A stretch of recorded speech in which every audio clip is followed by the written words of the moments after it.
साहू जी महाराज की।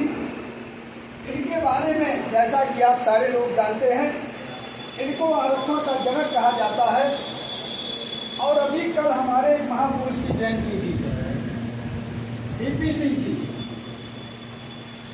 इन्होंने इस देश में आरक्षण को ला करके पिछड़ों को उनका हक और अधिकार देने का काम किया, और जिनको अधिकार देने का काम किया उन्होंने उनका साथ नहीं दिया, इसीलिए वो बेचारे गुमनामी में चले गए। तो बड़े दुख के साथ कहना पड़ता है कि वीपी सिंह ने जो काम किया वो कांग्रेस की सरकार कितने दिनों तक चली। टाटा का लेकर आयोग बना, फिर उसके बाद मंडल आयोग बना, उसके बाद भी आरक्षण नहीं लागू हो रहा था, और उस आरक्षण को वीपी सिंह ने लागू किया। तब जाकर के कुछ लोगों को नौकरियां मिली जो पिछड़े समाज के लोग, ऐसे लोग। और कुछ लोग कहते हैं जात की बात। मैं जात की बात मानता नहीं हूँ, क्योंकि जब हमको जरूरत पड़ती है बीमार होने पर खून की, जब हमको ब्लड की जरूरत पड़ती है, तो वहाँ न धर्म देखा जाता है न जात देखी जाती। मैं इंसान से मानता हूँ, इंसान मानता हूँ। इंसानियत के नाते हम जब मरने लगेंगे, हमको खून की जरूरत होगी, तो हम ये लिख करके नहीं देते कि हमको हमारी जाति का ही खून दीजिएगा। तब वहाँ ग्रुप देखा जाता है, न वहाँ ब्राह्मण देखा जाता है, न ठाकुर देखा जाता है, न मुसलमान देखा जाता है, न अनुसूचित देखा जाता है।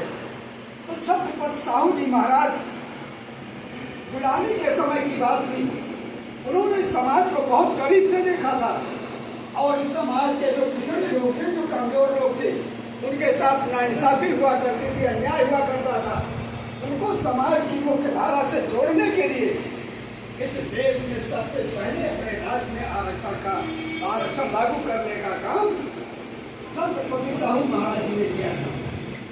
इसीलिए उनको इस देश में आरक्षण का जनक भी कहा जाता।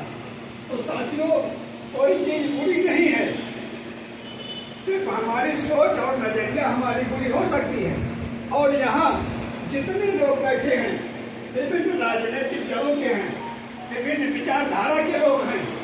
अगर एक क्यारी बनाई जाए सिर्फ गेंदा हो और उस गेंदे का ही फूल हो, तो क्या वो क्यारी शोभा देगी?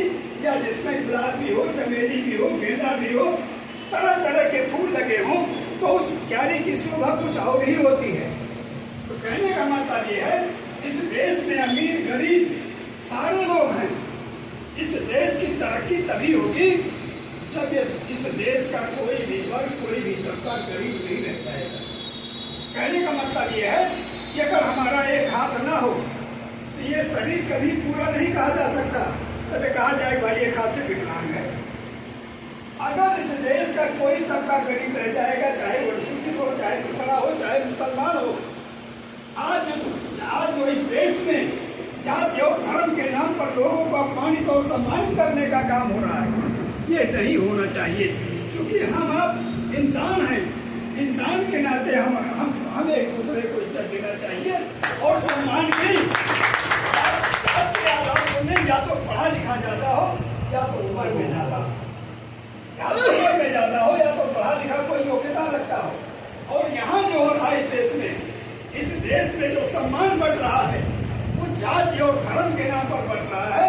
ये भी नहीं होना चाहिए, क्योंकि योग्यता, जैसा कभी हमारे साथी कह रहे थे, डॉक्टर B.R. अम्बेडकर और K.R. नारायणन दोनों अनुसूचित जात के हैं, और इनसे ज्यादा इस देश में कोई पढ़ा लिखा आज तक नहीं हुआ। या तो K.R. नारायणन या तो अम्बेडकर साहब के पास सबसे ज्यादा इतिहास और उनकी पहचान वो आदमी जिसकी काफी अध्यापक दूर से देखता था, जिसको क्लास में बैठने नहीं दिया गया, जिसको खड़ा नहीं छूने दिया गया पानी पीने के लिए, जिस तालाब में जानवर पानी पीते थे उस तालाब से पानी नहीं पीने दिया गया महानों को, अनुसूचित जातियों को। उसके लिए भी आंदोलन करना पड़ा कि हमको पानी पीने का अधिकार नहीं था। आज सारे लोग पानी पी रहे, कोई छोटा बड़ा थोड़ा हो जा रहा है। तो कहने का मतलब ये है, जो समाज में विडंबना है, छत्रपति साहू जी महाराज उसी चीज को खत्म करना चाहते थे कि समाज जो बने भारत का, वो जाति विहीन समाज बने, धर्म विहीन समाज बने, वहां मानवता हो, ताकि एक दूसरे के अंदर जात के आधार पर, धर्म के आधार पर किसी तरह का कोई नफरत या कोई जुड़ाव दूरी न पैदा हो, सब में अमन चैन भाईचारा स्थापित हो। ये थी उनकी सोच छत्रपति साहू जी महाराज की।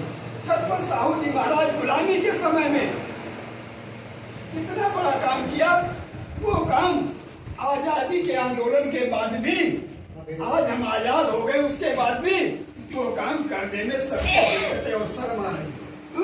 तो हमको इंसान और इंसान के अंदर भेद नहीं पैदा करना चाहिए। कोई गरीबी से हो सकता है, कम गरीबी से साफ सुथरा न रह पाए, जात से नहीं कोई भेद होता। भेद जो है, भेद जात से है, गरीबी और अमीरी से नहीं भेद है। आज भी हमारी पहचान, अभी देखिए एक आया है, अभी सारे लोग वीडियो देखे हुए, कथा वाचक का एक झगड़ा आपने सुना होगा।